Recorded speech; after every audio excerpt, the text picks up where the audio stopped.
शादी से पहले जितनी तरह की मोहब्बतें होती है वो आरिज़ी मोहब्बत है, वो वक्ती मोहब्बत है, वो वक्ती फ़ायदा है। अगर कोई कुल्ली फ़ायदा हासिल करना चाहता है तो उसको निकाह ज़रूरी है। इसीलिए अल्लाह तबारक व तआला ने आगे फरमाया अज़वाजा, अल्लाह ताला ने तुम्हारे लिए ज़ौज पैदा फरमाया। ज़ौज किसे बोलते मालूम है? ज़ौजा कहते ऐसी बीवी को जिस बीवी के साथ आपका दिमाग भी सुकून हासिल करे, जिस बीवी से आपका दिल भी मुतमईन हो, आपका दिमाग भी मुतमईन हो, और जिस बीवी से आपका जिस्म भी मुतमईन हो, उस बीवी को कहते हैं ज़ौजा। और साहिबा कहते हैं ऐसी बीवी को जिस बीवी से ना आपका ज़हनी ताल्लुक़ हो, ना दिमागी ताल्लुक़ हो, ना क़ल्बी दीनी ताल्लुक़ हो, और ना ही जिस्मानी ताल्लुक़ हो, उसे कहते हैं साहिबा। इसलिए अल्लाह तबारक व तआला ने जब अपने नफ्स से बीवी की नफ़ी फरमाई तो अल्लाह ताला ने फरमाया लम यत्तखिज़ साहिबतन वला वलदा, अल्लाह ताला का साहिबा नहीं है। अम्मा बादु फ़इन्न खैरल हदीस किताबुल्लाह व खैरल हदी हदी मुहम्मदिन सल्लल्लाहु अलैहि वसल्लम व शर्रल उमूरि मुहदसातुहा व कुल्लु मुहदसतिन बिदअह व कुल्लु बिदअतिन ज़लाला व कुल्लु ज़लालतिन फिन्नार। अऊज़ु बिल्लाहि मिनश शैतानिर रजीम। बिस्मिल्लाहिर रहमानिर रहीम। व मिन आयातिही अन खलक़ लकुम मिन अनफुसिकुम अज़वाजा लितस्कुनू इलैहा व जअल बैनकुम मवद्दतन व रहमा। मोहतरम बुज़ुर्गों, नौजवान साथियों, पर्दानशीन ख़वातीन इस्लाम, कभी कभार सवाल के अंदाज से जवाब बदल जाता है। अगर मैं आप लोगों से पूछूं कि मेरे वालिद का नाम बताइए तो किसी को जवाब याद नहीं है। लेकिन इस सवाल को अगर इस तरह से पूछा जाए कि हमारे वालिद का नाम बताइए तो जवाब सबको याद है। सही बोल रहा हूँ? क्या नाम है हमारे अब्बू का? हज़रत आदम अलैहिस्सलाम। बहुत अच्छा जी। तो आदम अलैहिस्सलाम जन्नत में अकेला थे। उन्हें एक साथी की ज़रूरत थी, एक हमसफ़र की ज़रूरत थी, और ये मायूस मायूस रहा करते थे।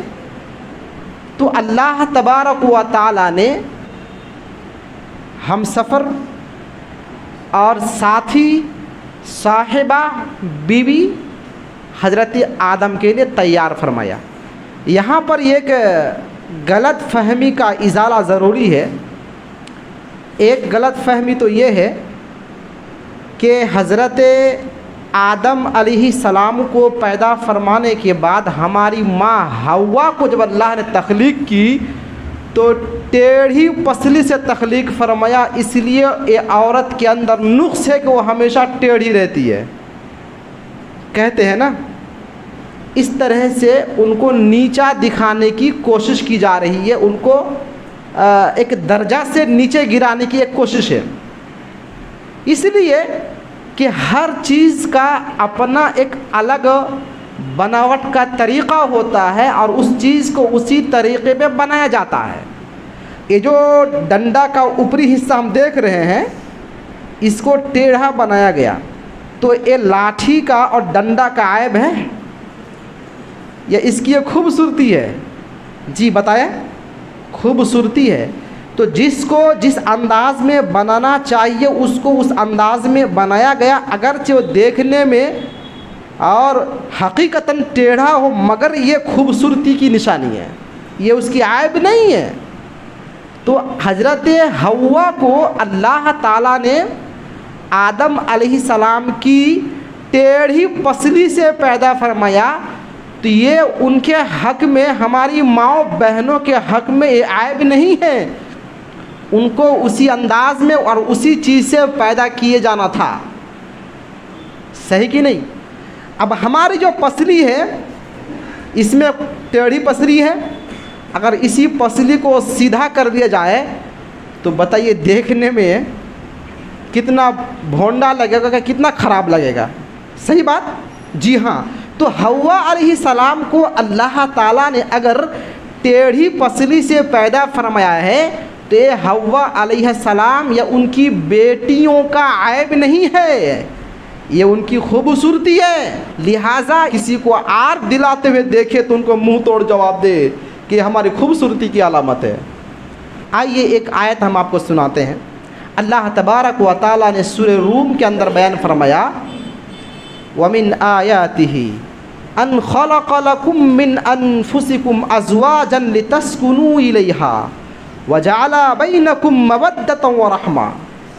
अल्लाह की निशानियों में से एक बड़ी निशानी है कि अन खलक़ लकुम मिन अनफुसिकुम अज़वाजा, कि अल्लाह ताला ने तुम्हारे नफ्स से ही, यानी तुम्हारे जिन्स से ही औरत को पैदा फरमाया।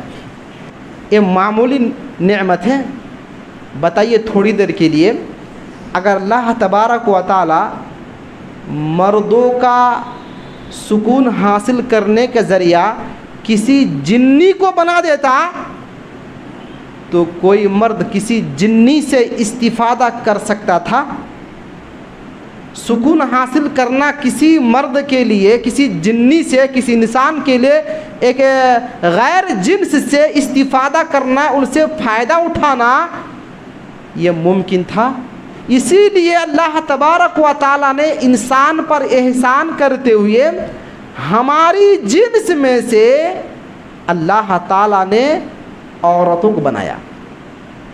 और देखिए कुरान मजीद का एक एक हर्फ, एक एक आयत गौर तलब है। अगर आप लितस्कुनू इलैहा पर गौर करेंगे ना तो पता लगेगा कि महज अल्लाह तबारक व तआला ने औरतों को जो बनाया है इसका वजूद सिर्फ सुकून फराहम करने के लिए है। लिहाजा अगर कोई औरत अपने शौहर को परेशान करती है तो उनका वजूद बेकार है, बेफ़ायदा है। इसलिए कि अल्लाह ताला बयान फरमा रहा है तस्कुनू इलैहा, ताकि तुम उनसे सुकून हासिल करो। तो औरतों का बुनियादी काम ये है कि अपने शौहर को हर एतबार से खुश रखे और हर एतबार से अपने शौहर को सुकून फराहम करे। अगर ये अपने मकसद हयात को खो दे तो फिर इनका औरत होना बिल्कुल बेकार है। यहाँ बहुत सारे लोग मौजूद हैं। बताइए कमाने की जिम्मेदारी किसके सर? एक मर्द के सर। इस तरह से घर को चलाना है, ये जिम्मेदारी किस पर आयद होती है? घर के सरबराह मर्द हजरात पर। मगर कोई औरत बीच में टांग अड़ाने लगे और मर्द को परेशान करने लगे तो बताइए इससे ज़्यादा अहमक और दुनिया में कोई हो सकता है? औरत की जिम्मेदारी नहीं है, औरत अपने दायरे में रहे, मर्द अपने दायरे में रहेगा। आपने सूरह यूसुफ पढ़ा है? हज़रत यूसुफ अलैहिस्सलाम ने ख्वाब में देखा कि मुझे 11 सितारे और एक चांद और एक सूरज सजदा कर रहे हैं। ये यूसुफ अलैहिस्सलाम ने ख्वाब देखा था। लंबा वाक़या है, तफसील में ना जाते हुए मैं आपको लब्बे लुबा बताता हूँ, ध्यान से सुनिए। ख्वाब की ताबीर ये निकली कि 11 भाई थे उनके, और 11 भाई अपने गुनाहों को तस्लीम करते हुए सजदे में गिर पड़े थे, है ना। और माँ और बाप ये दोनों थे सूरज और चांद। तो माँ क्या थी? ये चांद। और बाप क्या था? ये सूरज। बाप और माँ ये दोनों चांद और सूरज हैं। और अब गौर करें, चांद और सूरज में चांद अपने टाइम पे निकलता है, तुलू होता है और अपने टाइम पे गुरूब होता है। सूरज अपने टाइम पे तुलू होता है और अपने टाइम पे गुरूब होता है। अब तक यहाँ पर जो लोग बैठे हुए हैं, किसी की उम्र 60 साल, किसी की 70 साल, किसी की 20 साल, बताइए आपने 70 साल ज़िंदगी में एक मर्तबा देखा है कि चांद और सूरज दोनों में लड़ाई हुई?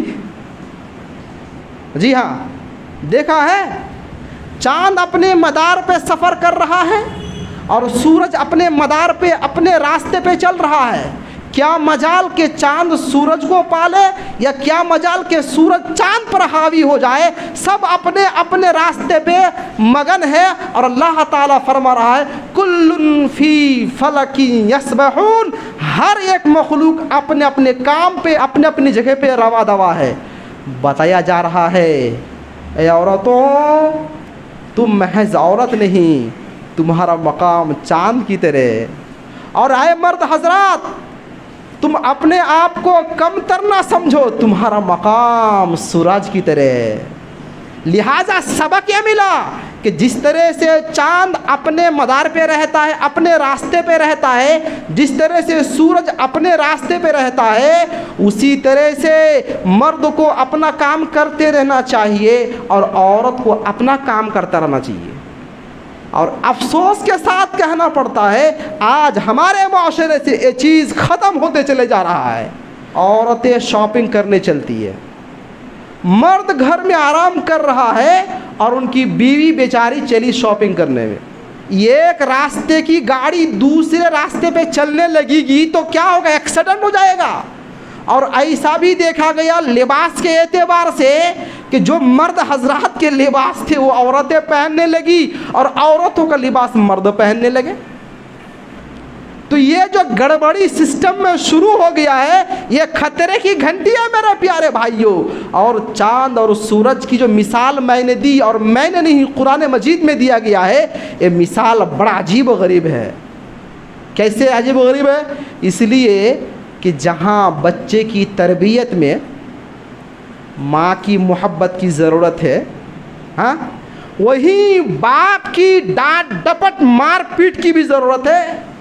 जहाँ माँ की मोहब्बत चाहिए वहीं बाप का दबाव भी चाहिए। अगर माँ मोहब्बत करने लगे और बाप है तवज्जो ना दे तो बच्चा बिगड़ जाएगा।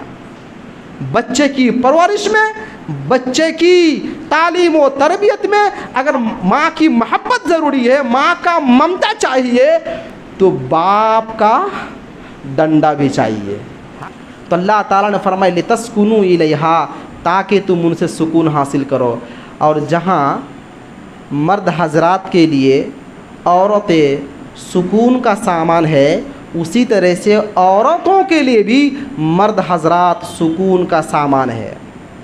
और शादी से पहले जितनी तरह की मोहब्बतें होती है वो आरिज़ी मोहब्बत है, वो वक्ती मोहब्बत है, वो वक्ती फ़ायदा है। अगर कोई कुल्ली फ़ायदा हासिल करना चाहता है तो उसको निकाह ज़रूरी है। इसीलिए अल्लाह तबारक व तआला ने आगे फरमाया अज़वाजा, अल्लाह ताला ने तुम्हारे लिए ज़ौज पैदा फरमाया। ज़ौज किसे बोलते मालूम है? ज़ौजा कहते ऐसी बीवी को जिस बीवी के साथ आपका दिमाग भी सुकून हासिल करे, जिस बीवी से आपका दिल भी मुतमईन हो, आपका दिमाग भी मुतमईन हो, और जिस बीवी से आपका जिस्म भी मुतमईन हो, उस बीवी को कहते हैं ज़ौजा। और साहिबा कहते हैं ऐसी बीवी को जिस बीवी से ना आपका ज़हनी ताल्लुक़ हो, ना दिमागी ताल्लुक़ हो, ना क़ल्बी दीनी ताल्लुक़ हो, और ना ही जिस्मानी ताल्लुक़ हो, उसे कहते हैं साहिबा। इसलिए अल्लाह तबारक व तआला ने जब अपने नफ्स से बीवी की नफ़ी फरमाई तो अल्लाह ताला ने फरमाया लम यत्तखिज़ साहिबतन वला वलदा, अल्लाह ताला का साहिबा नहीं है, अल्लाह का साहिबा साहिबा नहीं है, क्योंकि साहिबा कहते हैं ऐसी औरत, ऐसी बीवी जिसके साथ किसी ना किसी तरह का ताल्लुक़ हो। तो अल्लाह ताला का किसी तरह से ताल्लुक़ नहीं है, इसीलिए साहिबा। और ज़ौजा कहते हैं ऐसी बीवी को जिसके साथ ज़हनी, दिली और जिस्मानी ताल्लुक़ कायम हो, उसे कहती ज़ौजा। तो अल्लाह तबारक व तआला ने फरमाया, मेरे बंदो ये मेरी नेमत है कि मैंने तुम्हारे नफ्स से, तुम्हारे नस्ल से, तुम्हारे जिन्स से हमने ज़ौजा बनाया ताकि तुम उसे फ़ायदा हासिल करो।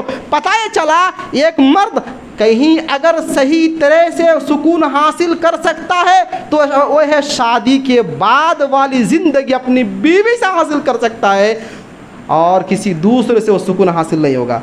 सही बोल रहा हूँ? मैं किसी पर इल्ज़ाम नहीं लगाऊंगा, मगर इतना कहूँगा, ये शादी से पहले जो बॉयफ्रेंड और गर्लफ्रेंड का सिस्टम जो आज दिन ब दिन तरक्की पाता चला जा रहा है, और जिसके पास बॉय या गर्लफ्रेंड नहीं है तो बेचारे को मिस्कीन समझा जाता है। मेरे अजीज़ दोस्तों, शादी से पहले जितनी भी चोंचलेबाजी होती है और जिस तरह की हरकतें होती है, सब के सब कबीरा गुनाह से खाली नहीं है। बिना तौबा किए मर गया तो जन्नत जाना मुश्किल है, जन्नत जाना मुश्किल है। तो नौजवान साथियों, अगर आपको 100% आपको इत्मीनान चाहिए, सुकून चाहिए, तो आपको शादी से जुड़ना पड़ेगा। आज नौजवान सब खुश कि शेख आप तो 50% काम हमारे लिए आसान कर दिए हैं। नहीं, ऐसी बात नहीं है। हाँ, उसके लिए भी लवाजिमात है। तो अल्लाह तबारक व तआला ने फरमाया कि मेरे बंदो, हमने तुम्हारे सुकून के लिए मैंने तुम्हारे ही नस्ल से औरतों को बनाया है, लितस्कुनु इलैहा वजअला बैनकुम मवद्दतन व रहमा। अल्लाह तबारक व तआला ने तुम दोनों के दरमियान मवद्दत और रहमत रख दिया है। मवद्दत किसे कहते मालूम है? मवद्दत कहते हैं ऐसी मोहब्बत को कि उस मोहब्बत से आगे और कोई मोहब्बत नहीं, हद दर्जे की मोहब्बत। अब बताइए, इंसान दुनिया में अगर हद दर्जे की मोहब्बत करता है तो किससे करता है? अपनी बीवी से। वालिदैन नाराज़ हो रहे हैं, मेरे बेटों को अलग अलग कर रहे हैं। नहीं, बेटों की मोहब्बत माँ बाप से, बेटी की मोहब्बत माँ बाप से है। इस मोहब्बत को कोई पार कर सकता है? नहीं, इस मोहब्बत के बाद सबसे ज़्यादा मोहब्बत किससे होती है? अपनी बीवी से मोहब्बत होती है। फिर यहाँ सवाल करेंगे, शेख तो अल्लाह से मोहब्बत ज़्यादा करना चाहिए ना? मैं अक़ीदे की बात नहीं कर रहा हूँ, हाँ, अभी मैं आदाब और अखलाक और मामलात की बात कर रहा हूँ। लिहाजा आप इस तनाजुर में सोचें और देखें, अभी अक़ीदे में ना जाइए, क्योंकि बाज़ अहबाब कहते हैं कि तौहीद तौहीद तौहीद बयान करते रहते, कुछ दूसरा बोलिए। तो आज हम दूसरा बयान कर रहे हैं। हाँ, और अल्लाह की कसम, एक अहले हदीस का सही तर्जुमान जिस तरह से अक़ीदे को बयान कर सकता है, उसी तरह से अखलाक, मामलात, लेन देन को भी बयान कर सकता है। और जिसका अक़ीदा लचर होगा, जिसका तौहीद नाक़िस होगा, जिसके अक़ीदे में कमी होगी, वो किसी भी तरह से किसी भी मसला को वाज़ेह नहीं कर सकता। एक अहले हदीस ही बंदा ही कर सकता है। ये हम फ़ख्र नहीं कर रहे हैं, मगर एक आम बात कर रहे हैं कि जिस तरह से अहले हदीस मसला को वाज़ेह कर सकता है क्योंकि उनका अक़ीदा सही है, उस तरह से कोई दूसरा मक़्तद फ़िक्र किसी मसला को वाज़ेह नहीं कर सकता। जी हाँ, तो अल्लाह तबारक व तआला ने फरमाया वजअला बैनकुम मवद्दतन व रहमा। अल्लाह ताला ने मर्द और औरत को शादी के बाद इतनी मोहब्बत दे देता है कि एक बीवी सच्ची मोहब्बत करने वाली अपने खाविन, अपने शौहर के लिए जान देने के लिए तैयार रहती है, और एक सच्चा पक्का शौहर अपनी बीवी की मोहब्बत में अपनी जान की बाजी लगा देता है। गलत बोल रहा हूँ? सब हाँ बोलिए, वरना सब सुन रहे हैं, हालत ख़राब होगी घर जाके। हाँ, तो सारे के सारे आपस में क्या करते हैं? आपस में एक दूसरे से मोहब्बत करते हैं, और ये मोहब्बत ना कभी कभार गलत रूट ले लेता है। हाँ, गलत रूट ले लेता है। किस तरह से कि बीवी से मोहब्बत करता हुआ बंदा इतना आगे पहुंच जाता है कि अपने माँ बाप को भूल जाता है। अस्तगफिरुल्लाह। कभी कभार ये मोहब्बत अपना रास्ता बदल लेता है, तो रास्ता जब बदलता है ना, तो हर सिस्टम बदल जाता है। जिस बच्चे की परवरिश माँ बाप ने एक उम्मीद से, एक तड़प से, एक ख्वाहिश के साथ की, वो बच्चा शादी के चंद अय्याम, चंद महीने के बाद अपने माँ बाप को अलविदा कह के अपना घर बसा लेता है और माँ बाप को भूल करके भी याद नहीं करता।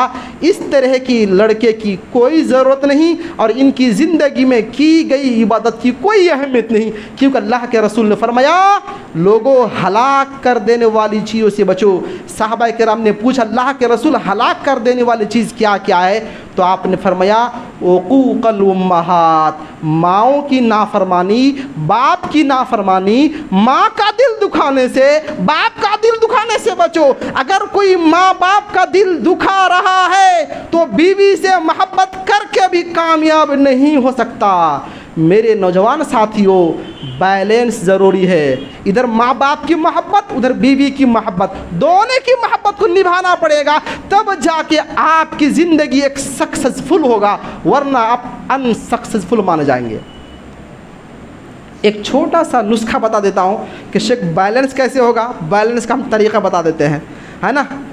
बीवी और माँ में अगर झगड़ा हो गया है ना, सास और बहू में, तो जाहिर सी बात है बीवी अपने शौहर से कहेगी आपकी अम्मी ने ऐसा ऐसा कहा और ऐसा ऐसा किया, तो इधर शौहर अंदर से हिट, उधर माँ कहेगी बेटा बताओ दूसरी की बेटी आज हमारे घर पे आके राज करती है और मुझे इस तरह कहती है, तुम क्या बोल रहे हो? तो अब बेटा इधर से फंस गया, उधर से भी खिंचाई और इधर से भी खिंचाई। अब बेचारा करे तो करे क्या?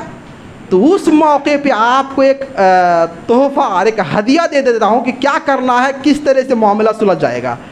उस मौके पे बीवी को माँ के सामने बुला के 2-4 जुमले सुना देना है। हाँ, माँ के साथ बेहुरमती करती है, ऐसा नहीं करना चाहिए, सास की खिदमत करो, तुम भी कभी ना कभी सास बनेगी, तब तुम्हारी खिदमत तुम्हारी बहू करेगी, इस तरह से क्यों हरकतें करती है? तो माँ का दिल क्या होगा? हाँ बेटा मेरी तरफ है। हाँ, माँ का दिल पसे जाएगा तो बेटा मेरे तरफ है। और जैसी आप रूम जाए, तन्हाई में हो, तो बीवी को कह दीजिए अरे माँ है वो, उनके सामने डांट दिया, उनका मकाम ज़्यादा है, मगर तुम ठीक तो हो, चुपचाप रहो। तो इस तरह से करने से क्या होगा, मामला सुलझ जाएगा। और हर जगह का माहौल सिस्टम अलग अलग होता है, आप हर जगह इसी को अप्लाई करेंगे तो नहीं होगा, थोड़ा सा दिमाग लगाना पड़ेगा।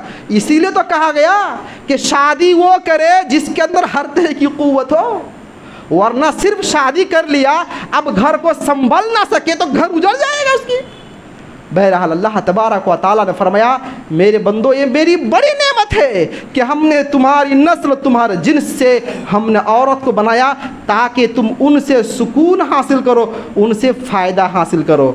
और जाहिर सी बात है जब तक किसी की शादी नहीं होती बेचारा परेशान रहता है, शादी हो गई अल्हम्दुलिल्लाह ज़िंदगी में सुकून, अल्हम्दुलिल्लाह ज़िंदगी में सुकून आ जाता है, वो सुकून इत्मीनान की ज़िंदगी गुजारने लगता है। और ऐसा क्यों ना हो मेरे प्यारे भाइयों, अल्लाह ताला ने सूरह बक़रा में फरमाया हुन्ना लिबासुल लकुम व अंतुम लिबासुल लहुन्ना, औरतें तुम्हारे लिए लिबास है और तुम उनके लिए लिबास हो। तो यहाँ एक तरफा बात नहीं कि सिर्फ मर्द हजरात उनसे सुकून हासिल करते हैं, बल्कि कि औरतें भी मर्द से सुकून हासिल करती है और मर्द औरतों से सुकून हासिल करते हैं। और यहाँ पर अल्लाह ताला ने लिबास कहा, और लिबास का काम क्या होता है? लिबास का काम होता है ढांपना, है ना, सतर छुपाना और गलत चीज़ को ढांपना, ज़ख्म को ढांपना। बताया गया कि अगर तुम्हारे शौहर के अंदर कोई ऐब है, कोई बुरी आदत है, बीवी तुम्हारी जिम्मेदारी है कि तुम उसको लोगों के सामने बयान करते ना फिरो। और मर्दों को बताया गया कि अगर बतख़ज़ाए बशरियत तुम्हारी बीवी के अंदर कुछ कमी बेशी है, उसके जिस्म में, उसके अखलाक में, उसकी आदब में, तो उसको तुम कंट्रोल करो, उसको सुधारने संवारने की कोशिश करो। ये कोई फ्रिज नहीं है, मोबाइल नहीं है कि वारंटी गारंटी लाया और वापस कर दिए, इसको भी संवारो। तुम भी लिबास, वो भी लिबास। सुभान अल्लाह बहम्दिही सुभान अल्लाह। देख रहे हैं अल्लाह ताला कलाम कितना अजीब व गरीब है, किस तरह की बातें करता है। किसी इंसान की हिम्मत में है कि इस तरह के लाजवाब कलाम पेश कर दे। सुभान अल्लाह बिहम्दिही सुभान अज़ीम। हुन्ना लिबासुल लकुम व अंतुम लिबासुल लहुन्ना, औरतें मर्द के लिए लिबास और मर्द औरतों के लिए लिबास है। और अल्लाह ताला ने सूरह निसा बयान फरमाया वआशिरूहुन्ना बिल मारूफ। ऐ मर्द हजरात, तुम औरतों के साथ भलाई के साथ ज़िंदगी गुजारो, क्योंकि अल्लाह ताला ने जब उनको पैदा फरमाया तो टेढ़ी पसली से पैदा किया गया है और हल्का वो टेढ़ी रहेगी, कहोगे कुछ सुनेगी कुछ। ऐसा हो सकता है ज़िंदगी में, फिर भी मसला उलझना नहीं चाहिए, बल्कि मसला को सुलझ कर किस तरह से ज़िंदगी गुजार सकते हो गुजारो। वआशिरूहुन्ना बिल मारूफ, औरतों के साथ भलाई का ख्याल रखो, उनके साथ अच्छे बर्ताव में पेश आओ। तो वजअल बैनकुम मवद्दतन व रहमा, अल्लाह तबारक व तआला ने मर्द और औरत इन दोनों में से हर एक के दरमियान आपस में एक दूसरे से हद दर्जे की मोहब्बत रख दी है। ये अल्लाह ताला की बड़ी मेहरबानी और बड़ा फजल व करम है।